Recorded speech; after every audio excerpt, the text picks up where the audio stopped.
CBI report లో చాలా స్పష్టంగా కల్తీ జరిగింది అని వచ్చింది. వైవి సుబ్బారెడ్డి గారు కల్తీ జరిగిందని వచ్చింది చెప్పమనండి. రెండోది ఈ రోజు ఏమంటున్నారు అధ్యక్ష వీళ్ళు తెలియపోవచ్చు. ఇప్పుడు మార్కెట్ ప్రైస్ పెరిగింది. నెయ్యి కల్తీ చేసి నెయ్యి సప్లై చేయమంటారా 300 రూపాయలకి? వాళ్ళు చేసినట్టు నెయ్యిని కల్తీ చేసి సప్లై చేయమంటారా?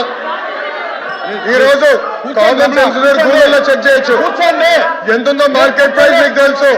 కావాలని ఆరోపణలు చేశాను మీరున్నారు ఇక్కడ. మళ్ళీ చెప్తున్నా నేను నాకు కానీ మా కుటుంబం కానీ అపారమైన గౌరవం దేవుడు అంటే.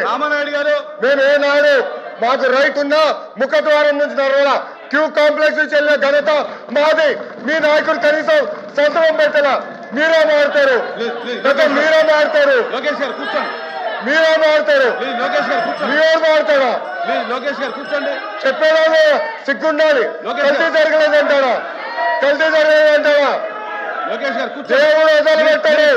మాధవ్ చెప్తున్నా, దేవుడు మిమ్మల్ని వదిలిపెట్టాడు. టైం అంటే వేసుకో బ్రదర్. చివరిగా సోమవీర్రాజు గారు మాట్లాడతారు 10 నిమిషాలు.